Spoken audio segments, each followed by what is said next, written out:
to She Codes, episode number 13. Today we have a very special guest with us. She's an entrepreneur and industry leader too. She's a founder and leadership coach for UniQ, where she helps tech founders and leaders discover their unique strengths and talents. Previously, she has worked with Rolls-Royce for 10 plus years. She's a tech enthusiast and most importantly, mother of two crazy and funny adopted girls. So please welcome Miss Sarah Needham on She Codes from Germany.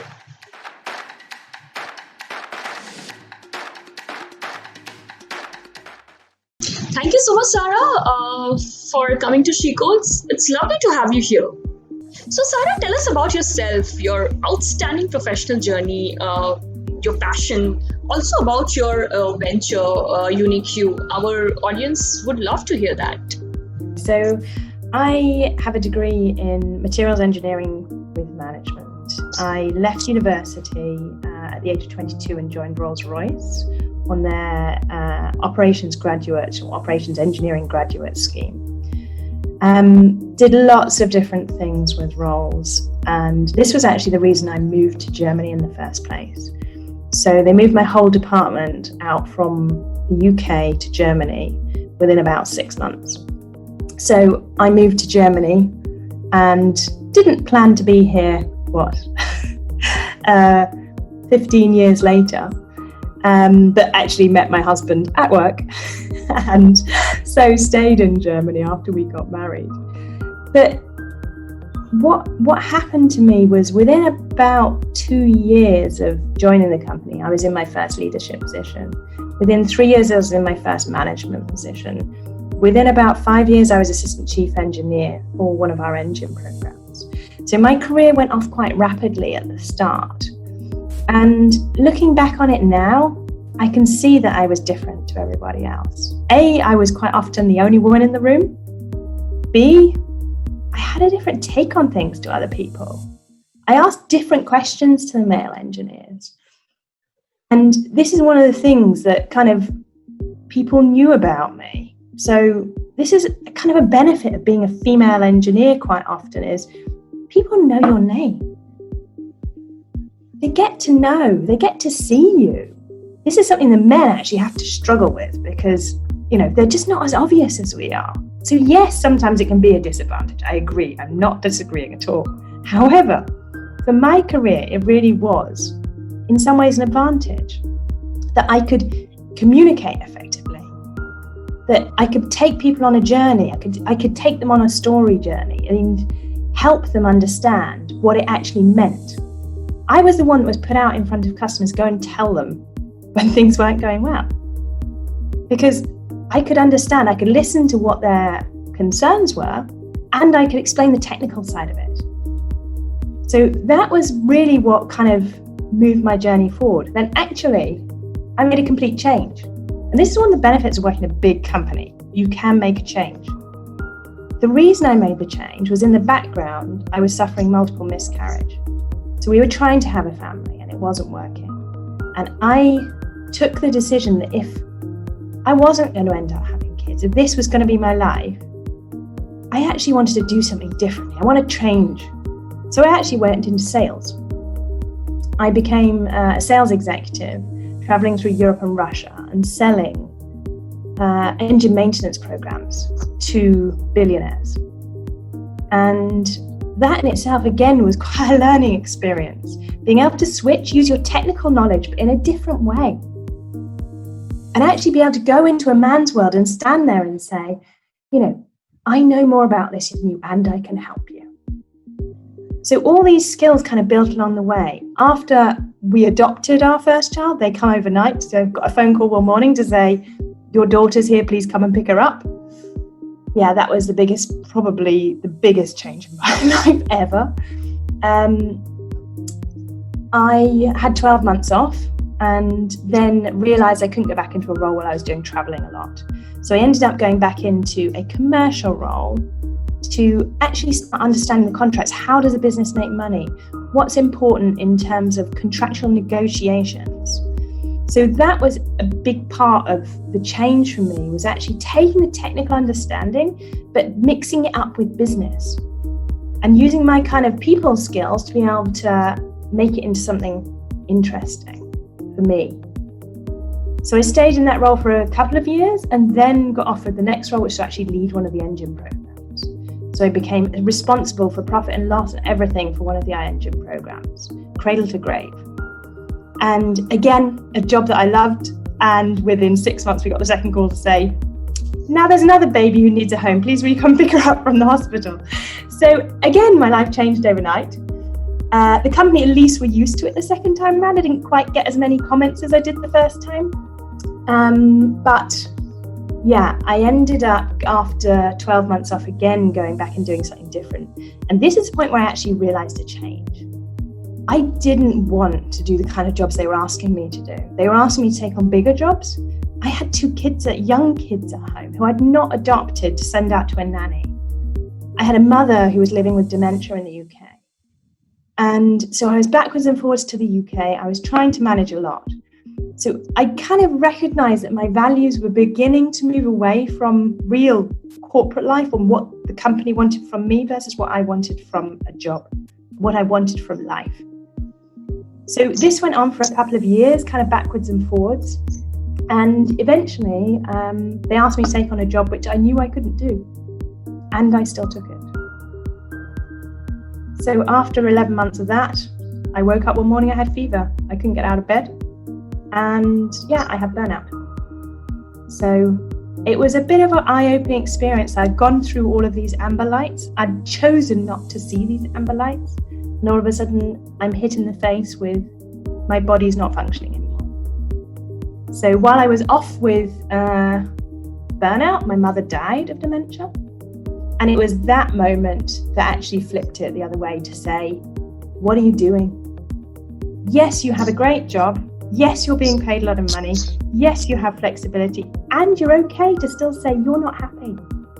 It's not fulfilling what you want. So I realized that if I went the same way as my mum, I had about 30 years left. That's not very much time. So yeah, I walked away. It was a very difficult decision to make, but once I made it, once I stood behind it and said, actually, this is not the life, and this is not the life I want to show my kids. I want to show my children they've always got a choice. And so I walked away. I've got nothing against Rolls-Royce. In fact, you know, I'm still good friends with a lot of people from Rolls-Royce. And I recognize for me, it was not how I want to spend the rest of my career. So I went off and I did my coaching qualification, and now I work or I help tech leaders and founders in unleashing their impact to create a more sustainable life on Earth, and at the same time looking after themselves. So prioritizing their own self-care, not doing the same mistake that I did. Because I think whether you're in corporate or whether you're a founder, we all get driven into this rat race. A lot of people cannot see that they're being pulled in. And it's almost more difficult when you're passionate about something, when you're driven, when you're ambitious, to actually be able to see that, and I still need to look after myself. I still need to listen to myself. And this is probably one of the things about women specifically. We usually have more emotional intelligence, more empathy around us.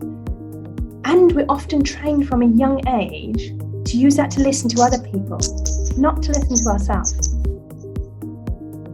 And so I would love to hear more from women standing up and saying, this is what's important to me. This is what I want.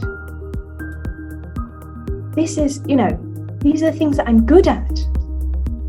These are my strengths. And I call this kind of taking off your cloak of invisibility and actually being proud as a woman to stand up and say, or give yourself the allowance to say, I want.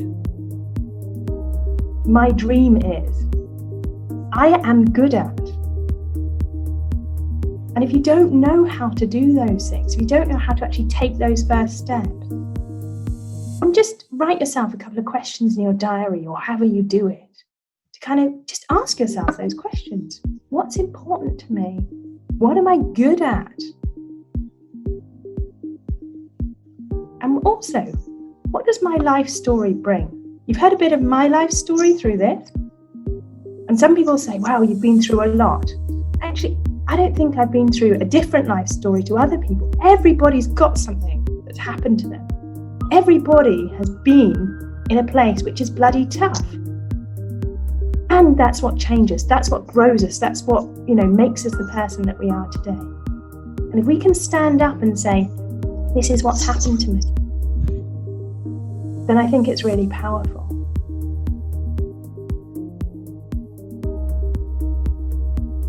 I had about 10 people put invites into my calendar when I first got back from parental leave the first time. Because effectively what I'd done is put a sticker on my head which says, I have fertility issues. It's a taboo subject, nobody talks about it. And yet, because everyone knew I wasn't pregnant and because they knew I'd been off with a baby, I effectively, inadvertently told everybody, told the world. The amount of people that started coming up to me, Sarah, can we just ask you about adoption? Sarah, can we just, have a chat with you about some of the stuff that I'm going through so I can see how you cope? There's real power in sharing this stuff, even if it feels uncomfortable. People can benefit from hearing your story, what's important to you and how it happened. How did you feel? That was an inspiring story, Sarah. Thank you so much for sharing that. My next question to you is, which is very important for She Codes, is how has been particularly your journey as a women engineer? I know you've given some instances, but would like you to talk about it in detail and also give us some advices, for our audience, especially female engineers, in order to be successful. How can one follow the career path to become what they want to become, because you've been successful throughout your career and would love to get some pro tips from you. I guess for me, it was, I always took whatever door opened for me. So if an opportunity was there, I went at it full force. I just said, yeah, let's try it. I don't know if it's the right answer, but I'm going to try it. Why not? So I would kind of jump in with 2 feet and say, well, why can't I do that? So that was kind of how I ran my kind of corporate career, was looking around and just trying to see what interested me. Because I didn't go into aerospace because I was particularly interested in aerospace. I went into aerospace because I saw it as a challenge. An engine has, thousands of components and they work together to do something quite phenomenal. So I was in it for the challenge. I was in it to kind of challenge my own learning, to see, I had a degree in materials engineering, and within 2 years I was looking after a big team of engineers who were all aeronautical engineers. They knew an awful lot more about how an engine worked than I did. But to me, that wasn't the question. I had to be able to kind of prove myself. I can do this. I can understand what you guys are telling me. And more importantly, I could then communicate it more simply to other people.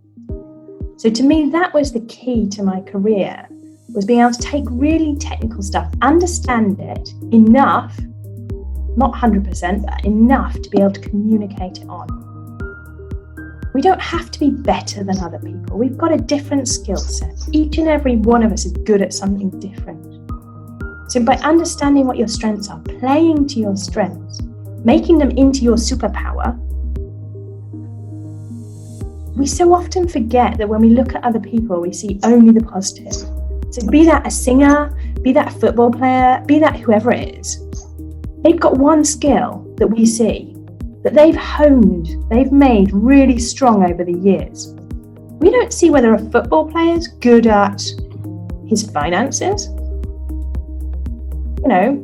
and yet it's one of the things that we expect of ourselves. We expect ourselves, and women especially, I see this, we expect ourselves to be good at everything. We expect ourselves to be able to do everything. And it's just not realistic. We set ourselves up by failure for putting too many expectations on ourselves. And yet, if we can simplify and understand what we're good at and amplify what we're good at over time, make it stronger, that really does become the item that other people see you for, and you get more confidence and more satisfaction for yourself. So my advice, I guess, would be, if you're in a room and you feel something and you hear something that to you just doesn't really make sense, think of a way to take the courage to ask a question, an open question. So maybe people are starting to get angry at each other and starting to get cross. You can say, I hear that there's some anger in the room, or I hear there's some frustration in the room. Can you tell me what's here, please? Or can you explain that? So non-judgmental, open statements. And most of us don't do this because we're scared to end in conflict. And by changing the dynamics in the room, you change the energy. By asking a simple question like that, you change the energy in the room at that specific moment in time. So I've had it plenty of times where somebody comes up to you and they're like, "Wah!" And you suddenly think, my goodness, what have I done wrong? Actually, you don't know you've done it wrong. Potentially that person had a fight with their wife, partner, kid before they left the house. And in your brain, you're going through, goodness, what have I done? How can I do it better next time? However, if you say it, I can hear you're angry. Can you try and explain that to me? You're learning for yourself. You're not making the assumption that you're at fault. You're making the assumption that you're missing something. You're missing a piece of the puzzle and you're trying to understand. You're being like the explorer. How do I get curious? How do I understand what's happening here? And not just assume that it really is directed at me. And people are very open when they're called up on this stuff. And they might say, actually, I'm not angry. I've just come out of this meeting where somebody just, penalized me and I got something wrong and I'm annoyed with myself. Okay. So would you like to maybe that we have this conversation later and give yourself some time to get over that first? Or is there anything I can do for you to help you get over that? It gives you so many more options when you actually state what you're feeling, what you're sensing. Use your intuition. Yes, we all drive on facts and figures, and it's nice if it's a 1 or a 0. But life is not 1 and 0. Life is every single multicolour, technicolour that there is. And that's what we need to pull out. That's the opportunity actually to solve the problems of tomorrow. I think we've got the technology around us to make the changes that we need. If we can get everybody to have an equal voice, every single person in this world to get an equal voice around the table, to be in the discussions that are meaningful to them, to be heard and to listen to other people, and to be open to have their perspectives challenged, their perspectives, understood, and people dig into them, then I think we do have the answers to everything that's going on around us. Technology is the key, but it won't happen unless emotional intelligence and equality and cognitive diversity are really brought into play. They're all enablers to actually create innovative solutions to what we all have within this world. It's not country by country, it's not region by region. We've got to stand up together. Thank you so much, Sarah, for coming to She Codes. It was our pleasure. It was an honor to have you here. Your story was really insightful. We could understand, how decision making is important at every stage of your career, how to manage your work, your family, your kids at home, and yet do a wonderful job at work, or yet start something new of your own that you have done. So thank you so much for sharing your story, and our audience, will be really helpful for our audience to know about it, and we welcome you on Perfeth and She Codes. I wish you all the best for your venture, and thank you so much for changing people's life. It was lovely having you here. So good luck. Thank you.